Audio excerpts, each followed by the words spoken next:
this? Oh, hey, I would like to get out. Look at this. A better one in the glove, though. Yeah. I ain't trying to go back to jail. $200 Please let for me Collins. have not Collins' gun. Very nice. Oh, I just got an Uber pickup. You got it.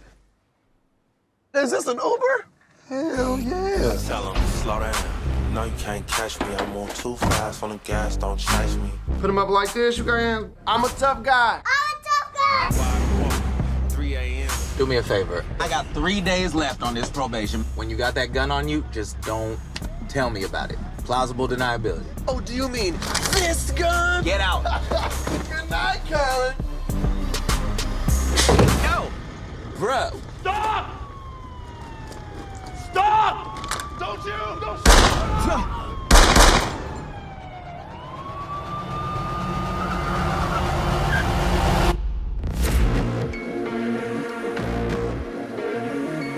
You are a convicted felon, Mr. Hoskins. You are now that until proven otherwise. How? Prove otherwise at all times. John, enough. Stop. Don't shoot! Are you with me now? Said, are you with me now? In fact, it's good in a while. You know, you don't have to act ghetto to hang out here. Can you hear me now? You need to get rid of Miles. Miles, this is my best friend. He's gonna put you back in jail, or he's gonna get you killed. Don't make me write you up for your last week. The judge will extend your time here a year. That is the life we live in, and it been since the beginning, and you know we stuck in that soil loyal. Don't be who you is.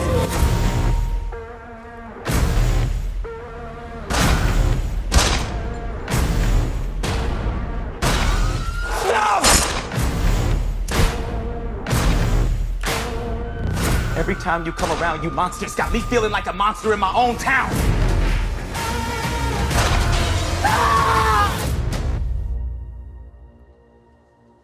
I ain't no killer.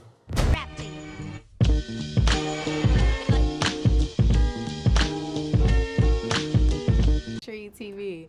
Look, I'm just glad to be here because it's hard out here for a black journalist. So. Thank you for being here. Thank you for waiting a little extra time. Yes. Well, trying to fit everybody exactly. in. Congratulations, first of all. I know as filmmakers, this is like, whew, the breath of release. You finished it. It's completed. We love it. How are you feeling about that?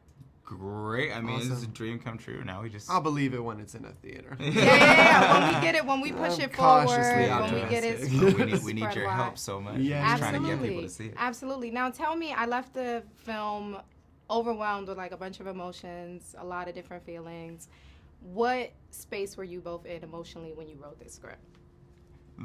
Whatever Panic. space, I think whatever space you can be in for 10 years. You know, we wrote the script over the course of 10 years, so we really just lived life around the writing of this script. And then in the last couple of weeks, we're extremely panicked. Yeah. Yeah, just panic. Congratulations, Colin.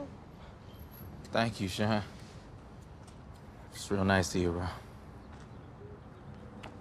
Ow. Okay. It's not a good time. Sean, all right, cut it out. Sean, all right, enough. I'm serious. Sean, enough. Hey, stop! Don't shoot! What did he just say? Oh, are you outside practicing with Colin? He's a little too young for the pamphlets that your mama gave us, but I'm trying to get ahead early.